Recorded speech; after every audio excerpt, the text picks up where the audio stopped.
There is a moment in every survivor's journey that is more dangerous than the abuse itself.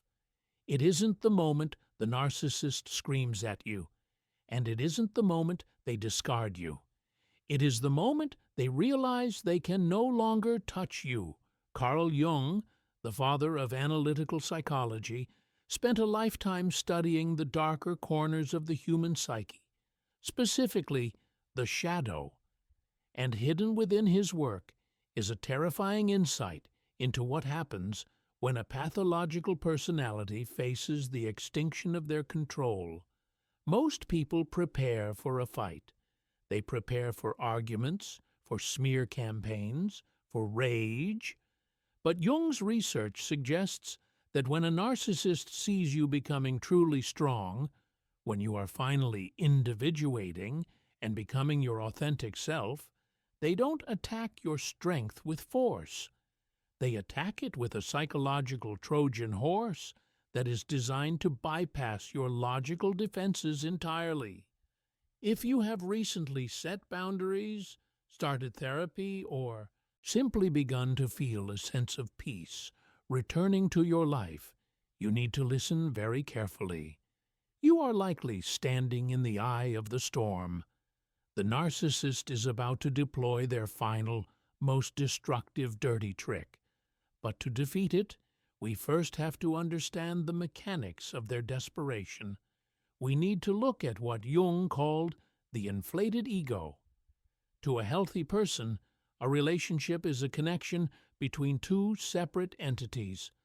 But to a narcissist, you are not a separate entity.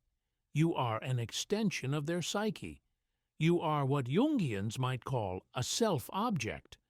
You exist to regulate their self-esteem, to soothe their anxiety, and to act as a container for their shame. When you are weak, compliant, and chasing their approval, the machinery works perfectly. You are a functioning battery in their flashlight. But the moment you start to heal, the machinery breaks. When you start trusting your own intuition, what Jung called the self, you unknowingly trigger a power inversion crisis in the narcissist's mind. They don't just feel annoyed that you aren't listening. They feel a sense of psychological annihilation. Without you acting as the container for their negativity, they are forced to confront their own emptiness, and they will do absolutely anything to avoid that. This leads to the deployment of a specific sequence of psychological warfare, culminating in the dirty trick that Jung warned us about. The first phase of this warfare is what I call the funhouse mirror. The narcissist realizes that your newfound confidence is the enemy. So, they have to redefine your reality. They stop criticizing your failures and start pathologizing your successes. This is a crucial distinction that many victims miss. In the past, they put you down for being too sensitive or too emotional. Now, they flip the script entirely. They will look at your boundaries and call them abuse. They will look at your silence and call it cruelty. They will look at your self-respect and call it arrogance. Jung explained that narcissists project their own shadow onto others. Because they are cold and calculated, they accuse you of being cold when you finally stop reacting. Because they are selfish, they accuse you of being selfish when you finally prioritize your own health. They will say things like, "You've changed, and I don't like the person you're becoming. You used to be so kind, but now you think you're better than everyone else." This is designed to target your conscience trap. They know that you value being a good person. By framing your healing as bad behavior, they are trying to weaponize your own morality against you. They want you to feel ashamed of the very thing that is saving your life. If the funhouse mirror doesn't break your resolve, they move to the second phase, the Golden Age gaslight. This is where they weaponize nostalgia. Jung wrote extensively about the power of memory and how it shapes our identity. Narcissists are masters at curating a museum of history that never actually existed. They will suddenly start reminiscing about how good things used to be. They will bring up inside jokes, play songs that you both loved, or talk about that one vacation where everything seemed perfect. They might say, "I miss the old us. I miss how easy it was to talk to you before you got all these new ideas." What is chilling about this tactic is what they are actually saying. When they say, "I miss the old you," they are saying, "I miss the victim." They are nostalgic for the version of you that had no boundaries. They are grieving the death of your obedience, not the loss of your connection. They are trying to induce a trance state, pulling you back into a neurological pathway where you felt safe. Even if that safety was an illusion, they want you to trade your freedom for a fantasy of the past. But let's say you are strong.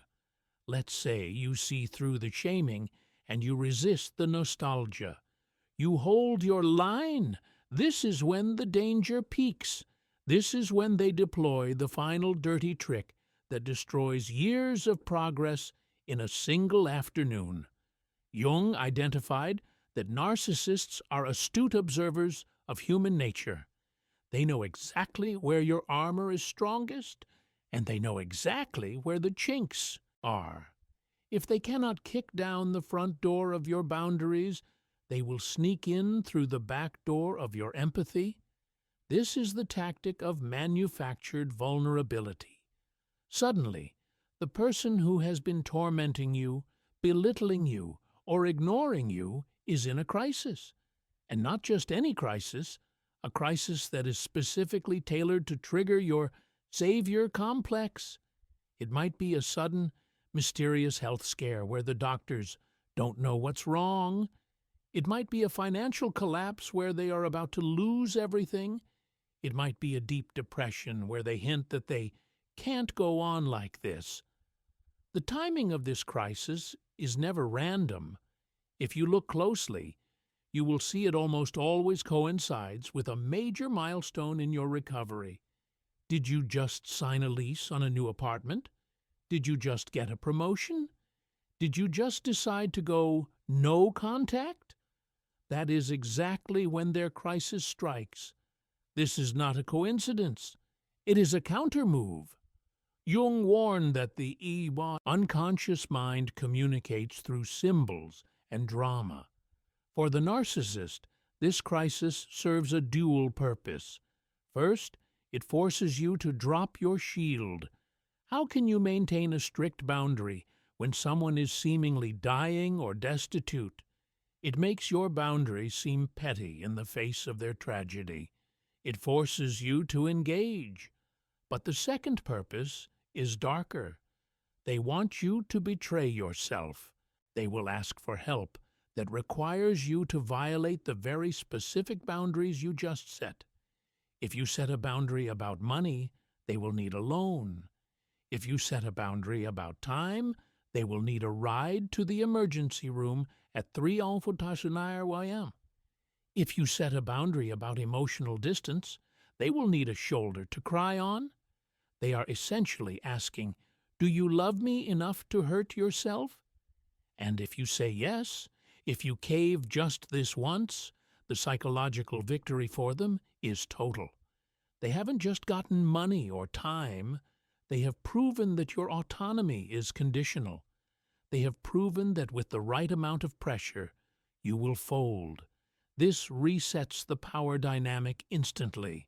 You are back in the caretaker role, and they are back in the center of your universe. Jung's analysis of the wounded healer archetype is vital here. Many victims of narcissists are highly empathetic people who identify strongly with being helpers. The narcissist knows this. They are hijacking your identity as a good person. They are holding their own well-being hostage and handing you the ransom note. But here is the truth that Jung would want you to see. A crisis that only appears when you are strong is not a crisis. It is a leash. The tragedy is that many victims fall for this because it feels real. The narcissist might actually be sick. They might actually be broke. But Jung teaches us to look at the function of behavior, not just the content. The function of this crisis is to reestablish control. They have other options. They have other friends, other family members, public services, doctors, and professionals. They are choosing you not because you are the only one who can help, but because you are the only one they want to break. So, how do you withstand this final assault? How do you keep your humanity without losing your soul? We must use a concept derived from Jungian therapy called differentiation. You must learn to differentiate between empathy and responsibility. Empathy is feeling with someone. Responsibility is acting for someone. You can feel sad that they are struggling. You can hope they find healing. But you must realize that you are not the architect of their salvation. When the crisis hits, you must pause. You must engage your observing ego. Ask yourself, is this request asking me to betray myself? Is this an emergency that belongs to them, or a trap that belongs to me? You have to adopt a stance of compassionate detachment. This means you can offer verbal support or direct them to resources, but you do not offer your energy, your money, or your sanity. You say things like, "That sounds incredibly hard, and I hope you can find a professional to help you through it." You hand the responsibility back to them. This is incredibly painful to do. It feels counterintuitive. It feels mean. But remember the funhouse mirror. It only feels mean because you have been conditioned to believe that self-preservation is selfishness. The narcissist's greatest fear, according to Jung, is the integration of the self. They fear the moment you become a whole person who does not need them. When you refuse to rescue them from the consequences of their own life, you are forcing them to face their own shadow. You are holding up a real mirror, not a funhouse one.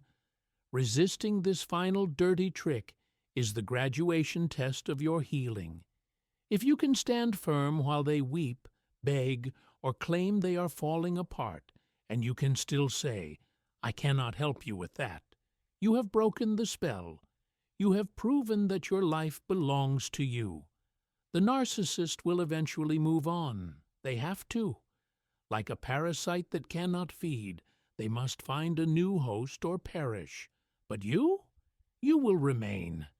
You will be left with something they can never take from you, your reality, your strength, and for the first time, your true self. This battle isn't about winning an argument with them. It is about winning the war for your own mind. And once you see this final trick for what it is, a desperate, theatrical attempt to drag you back into the dark, you simply step into the light, lock the door, and never look back.